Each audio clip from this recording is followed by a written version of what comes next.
حسین، حضور نے ان کی عظمتوں کو بیان فرمایا۔ اور حضور کی اولاد پاک وہ ہے، نسل پاک وہ ہے جو حضرت فاطمہ الزہرا سے چلی ہے۔ عزیز دوستو، قرآن پاک میں اللہ کریم نے فرمایا انما یرید اللہ لیذھب عنکم الرجس اہل البیت ویطہرکم تطہیرا۔ فرمایا اے نبی کے گھر والو، اللہ تو یہی چاہتا ہے کہ تم سے ہر ناپاکی دور فرما دے، ویطہرکم تطہیرا، اور تمہیں خوب صاف ستھرا کر دے، خوب۔ ترمذی شریف میں حدیث موجود ہے کہ نبی پاک صلی اللہ تعالیٰ علیہ وسلم جب صبح کی نماز کے لیے اٹھتے تو حضرت فاطمہ رضی اللہ تعالیٰ عنہ کے حضور کاشانہ نور کے پاس جاتے اور دروازے کے باہر کھڑے ہو کے حضور فرماتے او نبی کے گھر والو اٹھو نماز کے لیے، اور پھر حضور یہ آیت تلاوت کرتے انما یرید اللہ لیذھب عنکم الرجس اہل البیت ویطہرکم تطہیرا۔ فرمایا رب تو یہی چاہتا ہے اے نبی کے گھر والو کہ تم سے ہر ناپاکی دور کر دے اور تمہیں خوب صاف ستھرا کر دے۔ اس آیت کو تلاوت کرتے نبی پاک صلی اللہ تعالیٰ علیہ وسلم نے ان کی فضیلت بیان کی۔ جب کسی کی فضیلت بیان کی جائے نا تو اس سے مقصود یہ ہوتا ہے کہ دلوں میں اس محبت کو بٹھایا جائے۔ امام علی مقام کا تو نام نظریے کا نام ہے، امام حسین تو سوچوں کے امام ہیں، وہ تو نظریوں کے امام ہیں۔ امام علی مقام، امام تو اس شخصیت کا نام ہے کہ جن کا نام لیں تو زبان پہ نام، تو دل میں یہ تڑپ پیدا ہوتی ہے کہ امام حسین کا نام لینے کا مطلب یہ ہے کہ ظلم کا ساتھ نہیں دینا، حق کا ساتھ دینا ہے۔ امام کا نام لیں خالی امام حسین کا، تو دل پکار اٹھتا ہے کہ ظلم کا ساتھ نہیں دینا، مظلوم کا ساتھ دینا ہے۔ اس شخص کے ساتھ کھڑے نہیں ہونا جو غریبوں، مجبوروں، مظلوموں، ان کی آہوں پر اپنا تخت سجاتا ہے، بلکہ حالات کسی طرح کے بھی ہوں، رخ کوئی بھی ہو، ہوا گو تند و تیز ہے لیکن چراغ اپنا جلا رہا ہے۔ یہ ذرا سوچ دیکھیں، تیز ہوا میں بھی کبھی کسی نے چراغ جلایا ہے؟ لیکن اقبال کہتے ہیں ہوا گو تند و تیز ہے لیکن دیکھو چراغ اپنا جلا رہا ہے، وہ مرد درویش حق نے جس کو عطا کیے ہیں انداز خسروانہ۔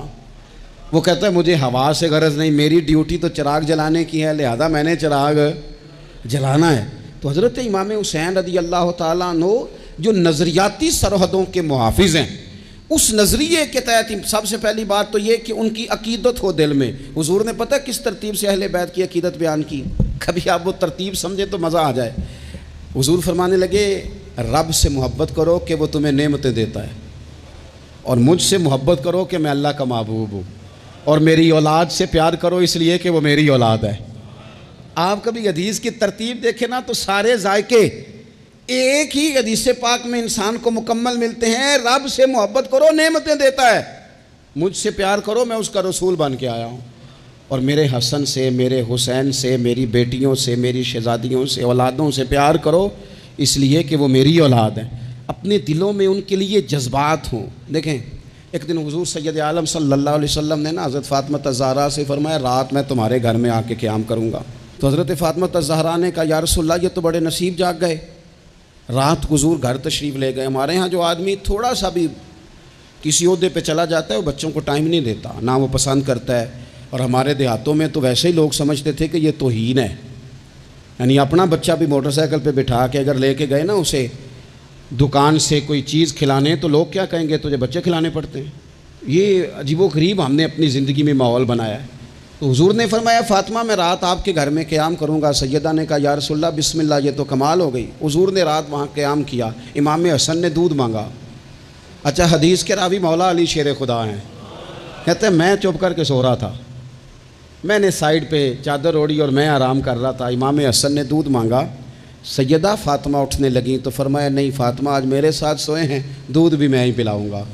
حضور اٹھے، بکری کا دودھ دھویا، پھر اسے برتن میں ڈالا۔ ابھی حضور امام حسن کو دینے لگے تھے کہ امام حسین نے بھی مانگ لیا۔ تو حضور نے فرمایا نہیں بھائی پہلے حسن کو ملے گا۔ تو حضرت فاطمہ رضی اللہ تعالیٰ عنہ عرض کرنے لگی یا رسول اللہ لگتا ہے حسن سے زیادہ پیار ہے۔ فرمایا نہیں فاطمہ پیارے دونوں ہی بڑے ہیں، پر مانگا پہلے حسن نے ہے نا، مانگا پہلے حسن میں۔ پھر حضور فرمانے لگے، حضرت علی فرماتے ہیں، کہتے ہیں حضور فرمانے لگے فاطمہ تو بھی، میں بھی، حسن بھی، حسین بھی، اور یہ جو سو رہا ہے، کہتے ہیں میں تو چادر اوڑھی ہوئی تھی نا۔ فرمایا فاطمہ میں بھی تو بھی حسنین بھی اور یہ جو سو رہے ہیں فرمایا سارے مل کے جنت میں داخل ہوں گے. گویا جنت میں بھی اسی طرح بسیرا رہے گا جس طرح فاطمہ آج تیرے گھر میں بسیرا ہے. تو رسول پاک صلی اللہ علیہ وسلم کا ان سے پیار کرنا، ان سے محبت کرنا، ان کے ساتھ وارفتگی ہمارے دلوں میں بہت اکرام ہونا. 10 محرم رسمن نہ منائیں بس ٹھیک ہے. بچوں کی اماں ضد کر رہی تھی اور میں آپ کو ذمہ داری سے کہتا ہوں اگر کچھ دادیاں نانیاں رہ گئی ہیں جو 10 محرم پہ ختم شریف کا شور کرتی ہیں، کچھ دادے نانے رہ گئے ہیں جو تھوڑا سا اصرار کرتے ہیں کہ چلو کچھ چاول پکا لو اصالے ثواب کریں گے. نئی نسل وہ تو پڑھی لکھی ہے، وہ جدت پسند ہے، اور لوگ جیسے ہی ان کے پاس مال آتا ہے وہ کہتے ہیں ہر چیز نئی اور مذہب وہی پرانا، اس میں بھی کوئی جدت پیدا کرو. وہ چھوڑو جی اس کام کی کیا ضرورت، کوئی نیا کرتے ہیں. وہ دوستو یہ تو عقیدت ہے ہماری، یہ تو وارفتگی ہے. اور میں پڑھے لکھے لوگوں سے سوال کروں گا یہ تم نے پرانا کام کر کے چھوڑ دیا. سالگرہ تو تمہارا دادا کبھی نہیں مناتا تھا، نانا جی نے کبھی نہیں منائی تھی. ایک بندہ 2 منا رہا ہے. کبھی کسی مفتی کے پاس نہیں گیا، ایک اپنی سالگرہ ایک پھر شادی کی سالگرہ، ڈبل پوچھا ہے کبھی جا کے مولانا صاحب سے؟ اب تو اللہ معاف کرے اس پر لاکھوں خرچ ہوتا ہے. میرج ہال میں جا کے وہ کام کرتے ہو، کبھی مولوی مفتی پیر نہیں یاد آئے؟ 10 محرم کی نیاز آئی، ربیع الاول شریف کا مہینہ آیا اور کوئی ختم شریف کا اہتمام آیا تو کہا پہلے میں نے مسئلہ پوچھنا ہے. وہ مجھ سے شب برات والے دن ایک صاحب پوچھ رہے تھے کہ شب برات کو نفل پڑھنے جائز ہیں. میں کیا ہوں اللہ دی بارگاہ سجدہ کرنے بھی شناختی کارڈ بکھانا پائے گا؟ تو یہ دیکھ لو میں یہاں رہتا ہوں، اگر اجازت ہو تو نفل پڑھ لوں. کیا مذاق بنایا ہے، کس طرح کر کے ہم نے انداز اختیار کر لیا ہے زندگی میں. تو میرے عزیز خاص لگاؤ، خاص دلچسپی ہو اہل بیت اطہار کے ساتھ. ہمارے دلوں میں کس طرح بلا. جو بڑے لوگ ہوتے ہیں نا وہ زیادہ باتیں نہیں کرنی پڑتی ان کو. بڑے ہوتے ہیں نا ان کی باتیں بھی بڑی ہوتی ہیں، بڑی گہری ہوتی ہیں. انسان جب کبھی بھی کسی بڑے آدمی کے پاس بیٹھتا ہے تو اسے تھوڑے جملوں میں بڑی بڑی باتیں مل جاتی ہیں. اس امت میں سب سے بڑی حضرت ابو بکر صدیق ہیں، لیکن بخاری شریف میں شفا شریف میں حضرت ابو بکر صدیق کا فرمان، یہ جو اپنے قرابت والے ہوتے ہیں یہ پیارے بڑے ہوتے ہیں. ہم جب دین کے رستے میں بھی کوئی چیز خرچ کرنا چاہتے ہیں نا تو پہلے ہم غور کرتے ہیں کہ بچوں کو ضرورت تو نہیں. اور دین بھی کہتا ہے جب نفلی وقت آئے خرچ کرنے کا تو دیکھ لو بچوں کو، گھر کو، بہن بھائیوں کو. یہ دیکھنے کے بعد تم دین کی طرف بڑھو. اپنے قرابت دار بڑے ہی پیارے ہوتے ہیں، اپنے بہن بھائی، اپنے پھپھو، ماموں، خالہ، چاچا، یہ بڑے پیارے ہوتے ہیں. لیکن حضرت سیدنا ابو بکر صدیق نے بہت ساری اہل بیت کی محبت کی باتیں ہو رہی تھی تو ایک جملہ کہہ کے باب بند کر دیا. کہنے لگے میں ابو بکر صدیق ہوں، مجھے اللہ کی عزت کی قسم مجھے اپنے ہر رشتے سے زیادہ مدینے والے محبوب کا رشتہ عزیز ہے. ہر رشتے سے زیادہ حضور کے ہر قرابت دار سے. حضرت ابو ہریرہ فرمایا کرتے تھے جب بھی حسن حسین کا نام لیتا ہوں میری آنکھوں میں خود بخود آنسو آ جاتے ہیں. فرمایا کرتے تھے پتہ کوئی نہیں. اپنوں کا جب ذکر ہوتا ہے نا، اپنوں کا جب ذکر ہوتا ہے، جی کردہ ہن سامنے ہوویں، میرا جی کردہ ہن تو سامنے ہوویں تے میں درد پرانے چھیڑاں. اپنے جب ہوتے ہیں تو پھر فرط جذبات پر بندہ قابو نہیں رکھ پاتا. حضرت ابو ہریرہ فرماتے میں نام لیتا ہوں نرا نام تو میری آنکھیں خود بخود آنسو برسانے لگتی ہیں. یہ جذبات ہیں میرے حضور کی اولاد پاک کے لیے. تیری نسل پاک میں ہے بچہ بچہ نور کا، تو ہے عین نور تیرا سب گھرانہ نور کا. حضور سید عالم کی اولاد کے بارے میں اپنے دلوں میں جذبات، حضور کے اصحاب کے بارے میں عقیدت کے، احترام کے، شوق کے جذبات. حضور نے ہمیں سبق دیا تھا، فرمایا 3 باتیں اپنی اولاد کو سکھانا، یعنی والد کے ذمہ لگایا، ماں کے ذمہ لگایا. فرمایا کہ تو نے قرآن پاک سکھانا، ایک اپنے نبی کی محبت سکھانا، اور ایک نبی کی اولاد کی محبت اپنی اولادوں کو سکھانا. یہ خود ابلاغ کرنا اس کام کا، یہ ڈیوٹی کرنا. تو ایک تو ان سے خاص پیار کرنا ہے. دوسرا چونکہ اہل بیت نبوت کی جو بات ہے وہ گھر کی بات ہے، حضور کے مقدس اہل بیت کی بات ہے، ہمیں ان سے سیکھنا بھی چاہیے. ہم سب کسی نہ کسی گھر کے فرد ہیں اور ہماری آزمائشوں کا سبب ہمارے باہر کا کام نہیں، گھر کا مسئلہ ہے. گھر کے اندر جو لوگ سکون میں ہوتے ہیں وہ تو بڑا کام کر جاتے ہیں. زیادہ تر آدمی باہر سے نہیں ٹوٹتا، گھر کے اندر سے ٹوٹ جاتا ہے. حضور صلی اللہ تعالیٰ علیہ وسلم نے ہمارے اوپر یہ بھی مہربانی کی، فرمایا میں جا رہا ہوں اور تمہیں دو چیزیں دے کے جا رہا ہوں۔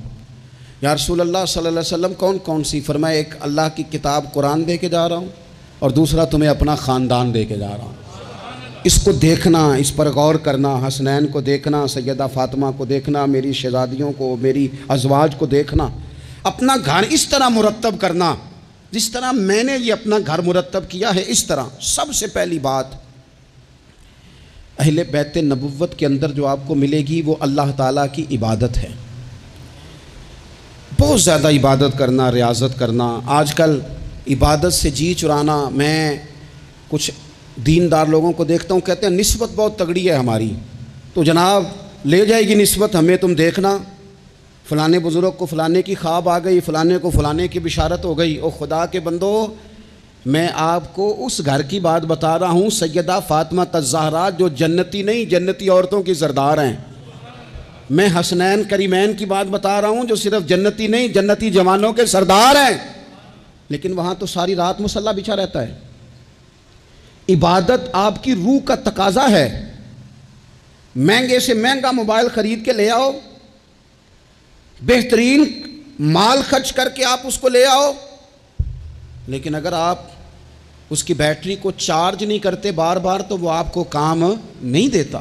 آپ نے جناب بڑی مہنگی گاڑی خرید لی، بڑی مہنگی، تو ایک ہی دفعہ خریدنے سے وہ مستقل نہیں چلتی، بلکہ اس میں بار بار پیٹرول ڈلوانا پڑتا ہے۔ کچھ چیزیں ایسی ہوتی ہیں جن کی بار بار حاجت ہوتی ہے، وہ پوری کرنی پڑتی ہے۔ ہماری جو روح ہے نا، اس سے بار بار عبادت کی حاجت ہے۔ آج لوگ ڈپریشن اور ٹینشن کے مریض ہو کے جاتے ہیں نفسیات کے ڈاکٹر کے پاس، وہ کہتا ہے مراقبہ کرو، تھوڑی دیر اکیلے بیٹھو، سو جاؤ، یہ والا کام کرو، آنکھیں بند کرو، فلاں کرو، دیر تک میں تمہیں بتاتا ہوں، دیکھنا سکون ہو جائے گا۔ اس سے زیادہ بہتر یہ نہیں جو طریقہ رب رسول نے بتایا ہے کہ ذرا سر سجدے میں رکھو نا تھوڑی دیر، ذرا ہاتھ اٹھا کے وہ باتیں جو مراقبے میں جا کے سوچنی ہیں وہ ساری یوں ہاتھ کر کے۔ میں نے پہلے بھی کہا تھا، پھر کہتا ہوں، میں ایک دفعہ ایک ڈاکٹر صاحب کے پاس بیٹھا تھا، اپنی والدہ کو لے کے گیا، تو وہ ایک ڈاکٹر صاحب ایک بزرگ سے کہہ رہے تھے کہ آپ میرے 15-12 سالوں سے پیشنٹ ہیں، میں آپ کو ایک ہی بات کہتا ہوں کہ دل کی باتیں کہہ دیں کسی سے، کہہ دیں کسی سے، آپ دل ہلکا کر لیں، سکون ہو جائے گا۔ تو وہ کہنے لگے ڈاکٹر صاحب نہیں کچھ گلاں کنوں دسیے، پردے ہوندے نے، کچھ نجی اور ذاتی باتیں ہیں، کس سے کہیں؟ تو میں نے کہا جی میں ڈاکٹر تو نہیں ہوں لیکن طالب علم ہوں دین کا، اگر آپ اجازت دیں تو کسی کے بیچ میں بولنا تو نہیں چاہیے، تو میں بات ایک کر لوں۔ کہنے لگے کر لیں۔ تو میں نے کہا بابا جی واقعی کچھ باتیں ذاتی اور نجی ہوتی ہیں، کسی سے کہیں نہیں جا سکتی، لیکن حال بتایا نا ہمیں اللہ رسول نے، جو کسی سے نہیں نہ کہہ سکتے وہ مصلی بچھاؤ اور اپنے رب سے کہہ دو ساری، وہ رسول کائنات کی بارگاہ میں کہہ دو ساری، ایک دفعہ نکالو، کہو ان سے۔ کسی سے کہو گے تو وہ اپنی مرضی کا تبصرہ کرے گا، رب رسول سے دکھ کہو گے تو اللہ رسول رحمت والا معاملہ فرمائیں گے۔ کہہ دیں جو دل میں ہے۔ اہل بیت نبوت کا طریقہ کثرت سے عبادت۔ ساری رات سیدہ فاطمہ الزہرا رضی اللہ تعالیٰ عنہ نفل پڑھتی تھی، ساری رات گھر کے سارے کام کرنے، ہاتھوں پہ چھالے پڑ جائیں گے۔ آج کسی غریب ترین آدمی کی بیٹی بھی اتنا کام نہیں کرتی کہ چھالے پڑ جائیں، حالانکہ دکھ پھر بھی بڑے زیادہ ہیں۔ آپ جس سے بھی کہیں گے وہ کہیں گے بیٹی بڑی تکلیف میں ہے، روتی بڑا ہے، لیکن اتنی مشقت کوئی بھی نہیں کرتی۔ اتنی محنت کے باوجود رات کو عبادت ہے، تقویٰ ہے۔ حضرت عبداللہ ابن زبیر نے حضرت امام حسین کی شہادت کے بعد جب خطاب کیا تو اہل کوفہ کے وہ لوگ جو تلواریں لے کے نکلے تھے، آپ ان سے فرمانے لگے کوفیو تم نے پتہ ہے کس شخص کو قتل کیا ہے؟ میں حسین ابن علی کو جانتا ہوں، میں نے اپنی آنکھوں سے دیکھا ہے۔ یہ ذرا حضرت عبداللہ ابن زبیر کے جملے ہیں۔ فرمانے لگے میں نے انہیں دیکھا ہے، وہ لمبے لمبے سجدے کرتے تھے، وہ لمبا رکوع کرتے تھے، لمبا قیام کرتے تھے، وہ اکثر نفلی روزے رکھتے تھے۔ کثرت سے عبادت اہل بیت کا طریقہ ہے۔ کچھ سجدوں کا ذوق بنائیں، کچھ مزاج بنائیں عبادات کا۔ دوسری بات اہل بیت نبوت کے اندر جو بڑی اہم اور بڑی خاص تھی وہ تھی اللہ کی مخلوق کی خدمت۔ ہمارے ہاں کچھ لوگ دعائیں مانگتے ہیں پہلے، یا اللہ مجھے عطا کر، میں بڑا تیرے بندوں پہ نثار کروں گا، میں بڑا قربان کروں گا، میں بڑا دوں گا، لیکن پھر جیسے ہی ان کے پاس مال آتا ہے ان کے خرچے بھی زیادہ ہو جاتے ہیں۔ اللہ نے وسعت دے دی ہے، بڑا مال دیا ہے، گاؤں والے گھر سے شہر والے گھر آ گئے، اب مال تو اور زیادہ ہے، کہاں خرچ کریں؟ تو ٹھیک ہے، امام حسین فرمایا کرتے تھے ایک لمحے کے لیے، یہ سنو میرے امام کا قول، فرمایا کرتے تھے ایک لمحے کے لیے کسی غریب کی مدد کر، اللہ پورا مہینہ نفلی اعتکاف بیٹھنے سے تجھے زیادہ ثواب عطا فرمائے گا۔ کسی کے آنسو پوچھ، کسی کے آنسو پوچھ، غم حیات کے ماروں کا احترام کرو، غم حیات کے ماروں کا احترام کرو، غم حیات کے ماروں کا۔ اہل بیت نبوت کا اسوہ نور دیکھو، اللہ کی مخلوق کی خدمت، اللہ کی مخلوق کے ساتھ محبت۔ امام حسین کے پاس ایک سائل آیا 1 دینار مانگنے، امام حسین فرمانے لگے ٹھہر جا، تھوڑا سا انتظار کر۔ شام ہو گئی، وہ بیٹھا رہا، 5000 اشرفیاں 5 تھیلوں میں بھری ہوئی حضرت سیدنا امام حسین رضی اللہ تعالیٰ عنہ کے پاس لائی گئیں۔ تو حضرت امام حسین رضی اللہ تعالیٰ عنہ نے نا وہ اس نے تو دیکھیں نا، مانگنے والے کو تو پہلے بندہ تلاش کرتا ہے کہ ٹوٹے پیسے ہیں کہیں، پھر دیتا ہے۔ امام حسین کے پاس 5000 اشرفیاں آئیں 5 تھیلیوں میں، اور بظاہر حالت یہ تھی اس وقت کہ 1 اشرفی بھی نہیں تھی دینے کے لیے۔ 5 تھیلیاں آئیں بھری ہوئی پیسوں کی، 5 کی 5 پکڑا کے نہ مانگنے والے کو، ساتھ فرمانے لگے معاف کرنا یار، تجھے شام تک انتظار کرنا پڑا ہے، یہ دیکھو خود بھیک دیں خود ہی کہیں منگتے کا بھلا ہو، یار ذرا معاف کرنا، تجھے شام تک انتظار کرنا پڑا۔ وہ جو مزاج ہے سخاوت کا، وہ جو انداز ہے سخاوت کا، اور یہ جو حضور سے انہوں نے لیا تھا نا۔ ایک دفعہ نا حضرت فاطمہ الزہرا رضی اللہ تعالیٰ عنہ اپنے دونوں شہزادوں کو لے کے نا تو نبی پاک کی بارگاہ میں گئیں۔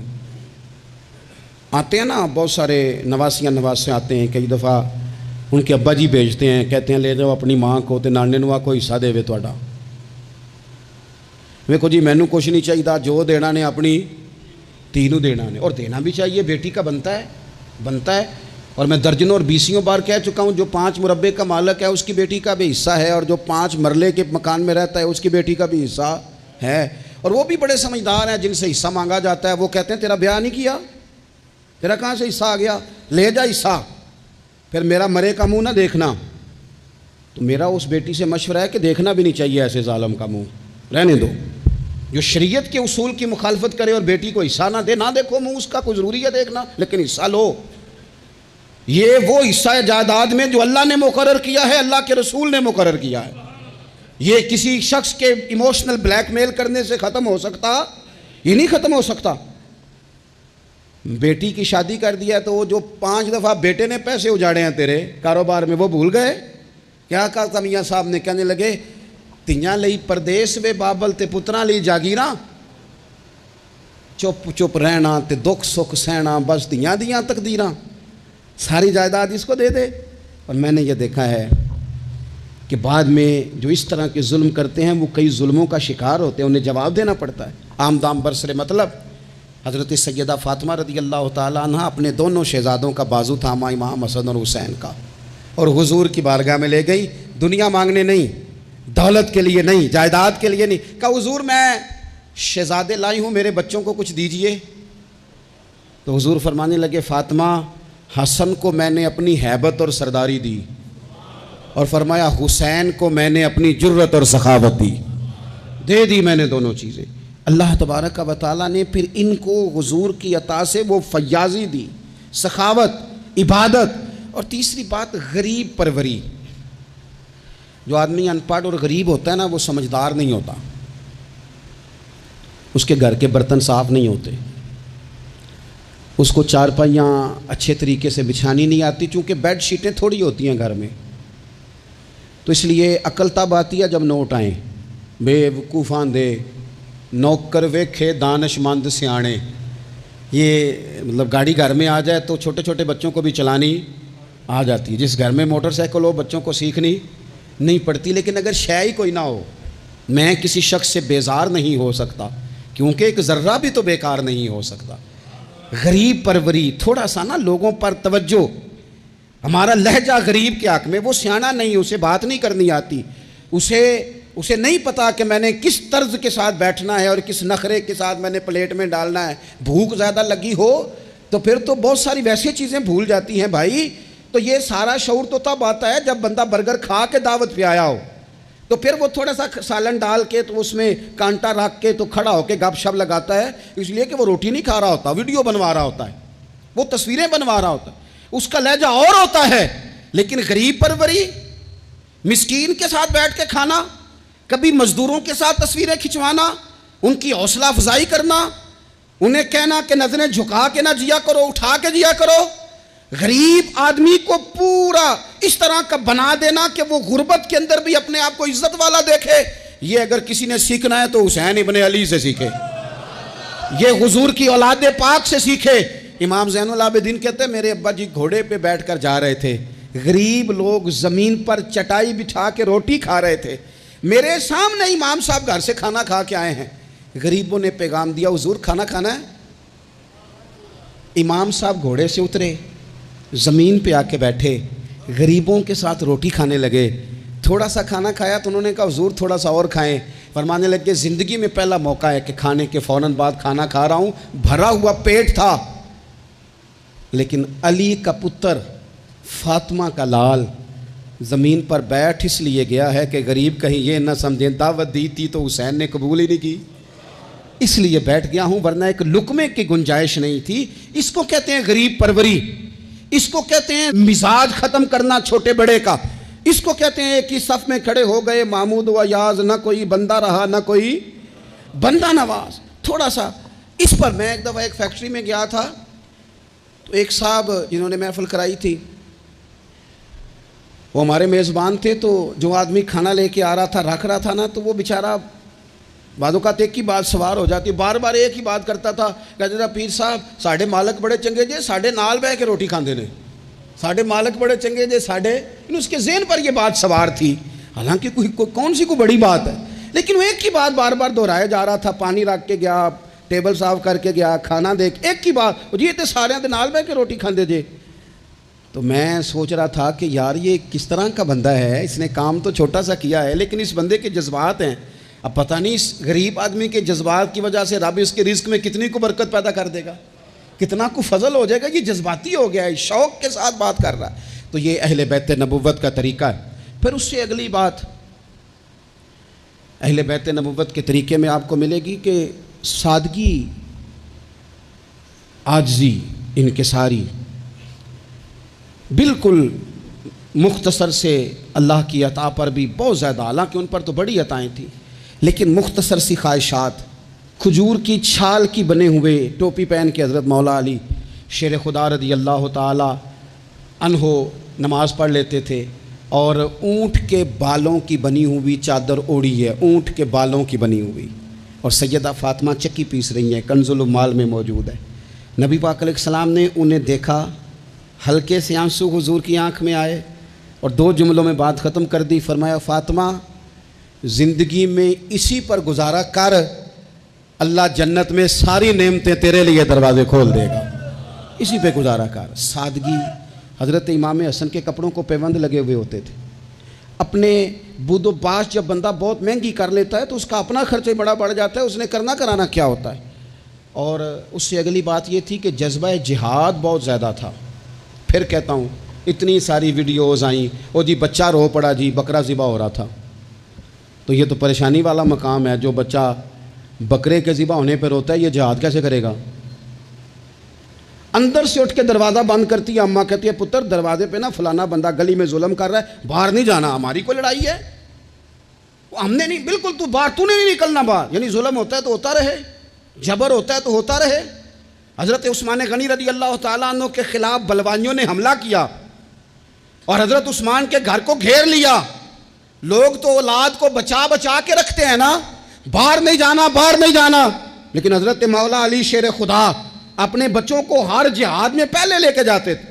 حضرت علی کے زمانے میں بھی جتنی جنگیں ہوئی اپنے شہزادے پہلی صف میں، حضرت مولا علی نے ایک تلوار امام حسن کو پکڑائی، ایک امام حسین کو پکڑائی، حضرت عثمان کے دروازے پہ کھڑا کر کے کہا پتر خبردار، عثمان صحابی رسول ہیں، تمہارے خالو ہیں، کوئی سیدنا عثمان کا دروازہ نہ پھلانگنے کی ضرورت کرے، قربان جائیں۔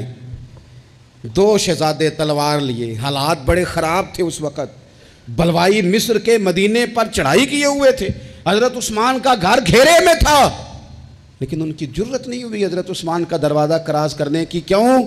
ایک کونے پہ تلوار لے کے امام حسن کھڑے تھے اور دوسرے پہ امام حسین کھڑے تھے۔ بچوں کو جب اے سی والے کمرے میں پوری طرح بند کر دیں نا والد، اور انہیں کہ اچھا برگر کھانا ہے، 4 منگوا لو برگر، فلانی جگہ جانا ہے، بیٹا نہیں ضرور جانا چاہیے، کوئی انجوائمنٹ مس نہیں کرنی، پھر آپ بچوں سے توقع کرتے ہیں وہ محنت کریں گے، آگے بڑھیں گے، یہ کیسے ہو سکتا ہے؟ نامی کوئی بغیر مشقت نہیں ہوا، 100 بار جب عقیق کٹا تب جا کر ننگی ہوا۔ مشقت کرنی پڑتی ہے، محنت کرنی پڑتی ہے، جد و جہد کرنی پڑتی۔ تو جذبہ جہاد بہت زیادہ تھا، اور جس چیز کی ہمیں بڑی زیادہ ضرورت ہے، بڑی زیادہ، وہ ہے صبر اور استقامت۔ ان الذین قالوا ربنا اللہ ثم استقاموا فلا خوف علیہم ولا هم یحزنون۔ رب فرماتے ہیں جن لوگوں نے کہا اللہ ہمارا رب ہے، پھر وہ ڈٹ گئے، انہیں نہ کوئی خوف ہوگا نہ وہ غمگین ہوں گے۔ ہمارے پاس سارا کچھ ہے، صبر اور استقامت نہیں۔ ایک پورا دن نہیں بھوکے گزار سکتے ہم لوگ۔ ایک ذرا سی ٹینشن آتی ہے، ایک ٹینشن تو لوگوں کو میں نے دیکھا ہے کہ زندگی کی ساری خوشیاں داؤ پہ لگا دیتے ہیں۔ ہمیں بالکل صبر کرنا نہیں آتا۔ 100 سے زیادہ مرتبہ کم و بیش قرآن پاک نے صبر کا حکم دیا ہے، بار بار کہا صبر کرو صبر کرو صبر کرو، ہے ہی نہیں، مزاج ہی نہیں، تڑپتے لڑتے ناراض ہوتے بگڑتے پریشان ہوتے جلد باز لوگ۔ ایک عجیب سی معاشرے کے اندر کھینچا تانی ہے، چونکہ حوصلہ نہیں، صبر نہیں، استقامت نہیں۔ ایک بندہ آج ایک فیصلہ کرتا ہے، سویرے وہ فیصلہ بدل دیتا ہے، کل وہ کسی کے بارے میں کچھ اور کہہ رہا تھا، آج کچھ اور کہہ رہا ہے۔ ہمارے مزاجوں میں استقامت نہیں، ٹھہراؤ نہیں، ہمیں ٹھہرنا نہیں آتا۔ حالانکہ نبی پاک علیہ السلام نے فرمایا ہے اللہ کو وہ کام زیادہ پسند ہے جو تھوڑا کیا جائے پر روز کیا جائے۔ پتھر پہ پانی پڑے متصل تو بے شبہ گھس جائے پتھر کی سل۔ پتھر میں کبھی کوئی چیز سوراخ نہیں کر سکتی، اور پانی تو سوراخ کر ہی نہیں سکتا۔ نوجوانوں، پانی پتھر میں سوراخ، لیکن اگر پانی ہو مستقل مزاج اور ایک ایک قطرہ گرتا ہی رہے گرتا ہی رہے گرتا ہی رہے گرتا ہی رہے، تو دیکھ لینا تم نے فرش لگوایا ہوتا ہے، سیمنٹ اور بجری ڈالی ہوتی ہے، پر اگر مستقل گرے تو پتھروں میں بھی پانی سوراخ کاری دیتا ہے۔ شرط یہ ہے کہ مستقل مزاجی ہو۔ بہت سارے لوگ آ کے کہتے ہیں جی میں جو کام بھی شروع کرتا ہوں نا میرا پورا نہیں ہوتا، ختم ہو جاتا ہے۔ تو میں کہتا ہوں یہی تو مسئلہ ہے، آپ جو کام بھی نہ شروع کریں، آپ ایک ہی کام شروع کریں، جو نہ شروع کریں۔ جب ہر ہفتے آپ نے نیا کام کرنا ہے تو پھر تو گئے آپ کام سے، ایک کریں، آپ اسی کو صحیح کر کے کریں۔ استقامت فی الدین، صبر۔ حالات میرے اور آپ کے ٹھیک کرنے سے کبھی ٹھیک نہیں ہوتے۔ ایک دفعہ بہت زیادہ آزمائش تھی، ایک دوست پر، وہ بڑے پریشان تھے، تو ہمارے بزرگوں کے پاس بیٹھے تھے، تو بڑی وہ بے چینی کا مظاہرہ کر رہے تھے کہ حضور کیا کروں، کدھر جاؤں، فلاں مسئلہ ہو گیا۔ تو بزرگوں نے بڑی عجیب، بڑی خوبصورت، بڑی انوکھی بات کی، کہنے لگے پتر جلد بازی کرنے سے روزہ جلدی نہیں کھلتا، روزہ مغرب کے ٹائم جا کے کھلنا ہے۔ اگر جلد بازی کرو گے بھی تو اس نے کھلنا مغرب کے ٹائم ہی ہے۔ فرمانے لگے حالات خراب ہو گئے ہیں، بہت بے صبری کرنے سے، بہت رونے سے، بہت لوگوں کو بتانے سے، بہت واہ ویلا کرنے سے یہ ٹھیک نہیں ہوں گے، الٹا لوگ تمہارا تماشا دیکھیں گے۔ بہتر یہ ہے کہ تم صبر کرو، انتظار کرو، استقامت کے ساتھ ڈٹ جاؤ۔ شرط کیا ہے زندگی میں؟ صرف شرط ایک ہے کہ آپ اپنے ضمیر سے پوچھ لیں کہ آپ سچے ہیں کہ جھوٹے ہیں۔ اگر آپ سچے ہیں تو پھر ذرا صبر کریں، انتظار کریں، حالات ٹھیک ہو ہی جائیں گے۔ 3 دن 3 راتیں، ذمہ داری سے کہہ رہا ہوں، 1 دن اور 1 رات ہمارے گھر روٹی نہ پکے تو پورے گاؤں میں رو رو کے کوئی حال نہیں ہوتا، پورے شہر میں شور مچ جاتا ہے کہ آج جناب سبزی کو پیسے نہیں، حد ہو گئی، اوہو اتنی غربت، اتنی آزمائش۔ 3 دن اور 3 راتیں کربلا کے میدان میں امام حسین کے خیمے میں نہ روٹی تھی نہ پانی تھا، نہ روٹی نہ پانی، لیکن قرآن پاک کی تلاوت 1 منٹ کے لیے بھی بند نہیں ہوئی، نماز قضا نہیں ہوئی۔ کسی طور بھی ان لوگوں نے کسی بے صبری کا مظاہرہ نہیں کیا۔ ان سے صبر سیکھیں، استقامت سیکھیں، تھوڑا سا رکیں، تھوڑا سا انتظار کریں۔ بہت جلدی ہے، بہت جلدی ہے، بہت جناب ہمیں فٹافٹ فلانا کام چاہیے۔ امام حسین نے پورا کنبہ شہید کرا دیا تھا، لیکن یزید 4 سال حکومت پھر بھی کر گیا تھا۔ ارد گرد کے حالات فوری طور پہ تبدیل نہیں ہوئے، لیکن پوری دنیا گھوم کے دیکھ لو، تمہیں کوئی یہ نہیں کہتا ہوا نظر آئے گا کہ میں یزید کی اولاد میں سے ہوں، حالانکہ وہ تو 4 سال حکومت کر گیا تھا۔ حالات وقت تقاضا رکھتا ہے کہ وہ اپنے ٹائم پہ جا کے چیزیں بدل جایا کرتی ہیں۔ وہ ایک شخص سے کسی نے کہا تھا کہ جناب آپ اتنا زیادہ بات کرتے ہیں، تربیت کی کوشش کرتے ہیں، لوگ اثر تو کرتے نہیں۔ تو انہوں نے بڑی انوکھی بات کی، کہنے لگے میرے بعد مجھے چاہے گا زمانہ سارا اور میرے بعد تحقیق کرے گی دنیا کا، میرے بعد مجھ پر ریسرچ ہوگی، دیکھنا میری ایک ایک بات پر کتابیں لکھی جائیں گی، کیونکہ ہمارے بعد اندھیرا ہی رہے گا محفل میں، بڑے چراغ جلاؤ گے روشنی کے لیے۔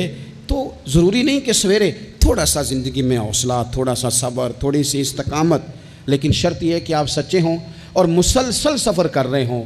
آپ رک نہ جائیں، بیٹھ نہ جائیں، سپیڈ بریکر دیکھ کے ٹھہر نہ جائیں، مسلسل چلتے رہیں، کوشش کرتے رہیں، انتظار کرتے رہیں۔ ایک وقت آئے گا کہ حالات اور رخ اختیار کر جائیں گے۔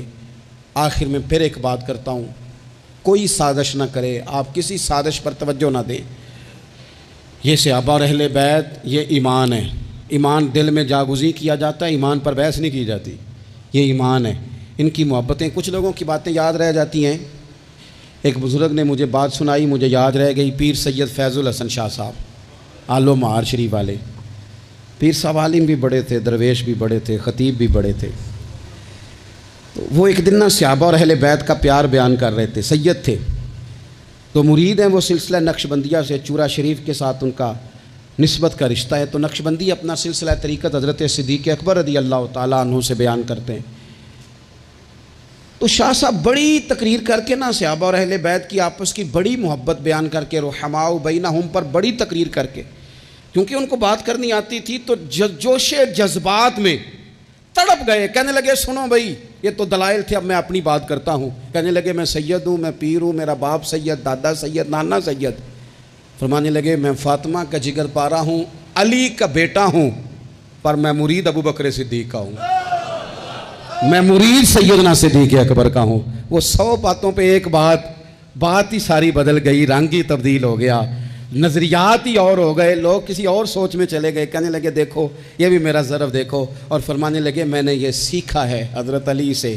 انہوں نے حضرت ابو بکر صدیق کے مشیر بھی رہے، معاون بھی رہے، اور جناب صدیق اکبر کے پیچھے نمازیں بھی پڑھتے رہے، انہیں اپنا مقتدا اور پیشوا تسلیم کرتے رہے۔ اس لیے یہ تو ہمیں خود سے یہ صرف شرارت کی جاتی ہے، لوگوں کے دلوں کو بے یقین کرو تاکہ وہ اپنے بزرگوں سے فیض نہ پا سکیں۔ ہم نے صحابہ سے بھی فیض لینا ہے اور اہل بیت